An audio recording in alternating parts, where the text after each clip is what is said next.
Sure. So, first of all, thank you for having me. And I'm here speaking to you from Mississauga, which is the traditional territories of the Anishinaabe, the Huron-Wendat, the Haudenosaunee, the Ojibwe and Chippewa peoples, and most recently the Mississaugas of the Credit First Nation. And I just want to acknowledge that tomorrow, I believe all the flags in all federal buildings are going to be lowered to half mast in recognition for the 215 kids that were found in the mass grave. And I think that's a good acknowledgement, but we need to do a lot more. And until we all stand, not just to express sorrow, but to seek justice for what has happened. That's where we need to be going. And this is an important moment to make sure that we recognize our collective desire to do so. So we actually asked a question and another question in the poll where we asked, well, first of all, we asked people if online hate was a problem, and about 93% of the people said yes.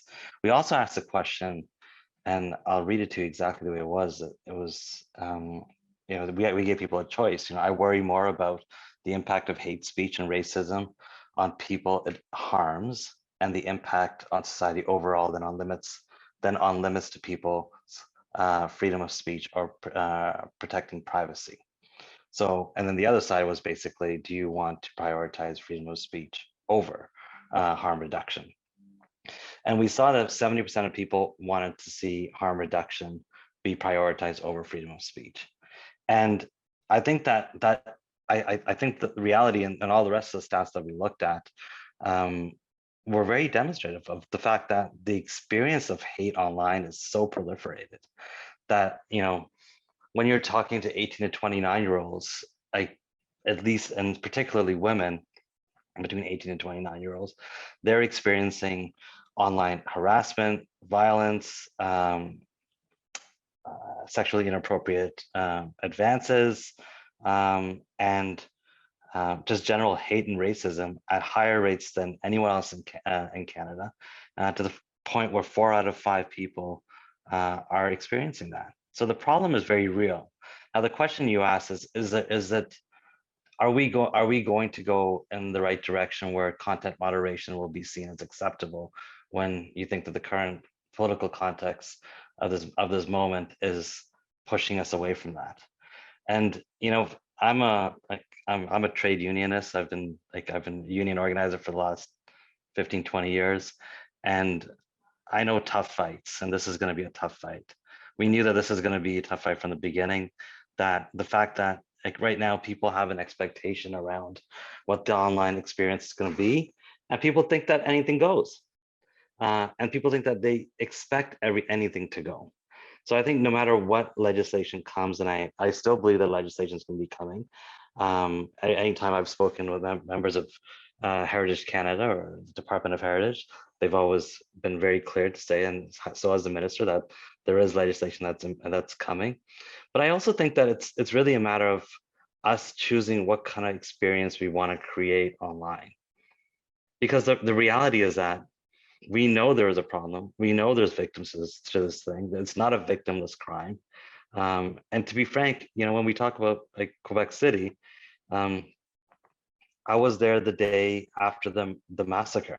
I had to meet the kids and wives and family members of people who were shot there the night before. I mean, I've seen bloody carpets and bullet holes.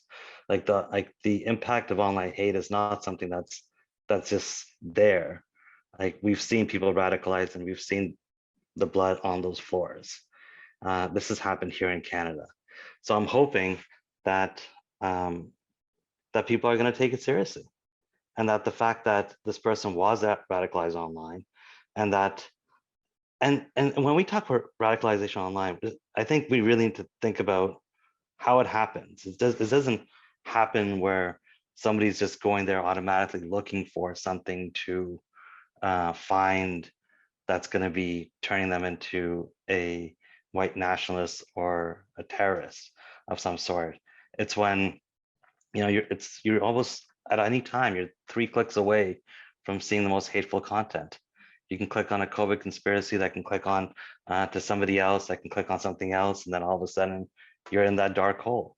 It's not hard to find, it's easy to find, and it's absolutely necessary that we have a conversation about content moderation, because I think that's where, if we don't address that, we know that like the tremendous power of the internet, and we know that these ideas, and we saw that on January 6th as well, that these ideas can find very violent expressions.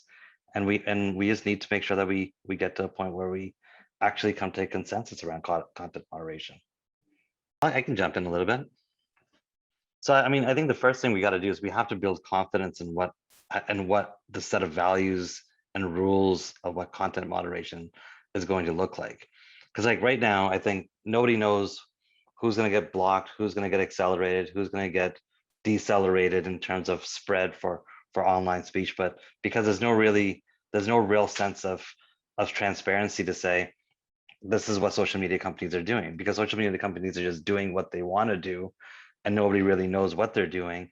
They say they're moderating content already, but nobody knows exactly how they're doing it, what algorithms they're using, what algorithms they're not using. There's no level of transparency. It just happens.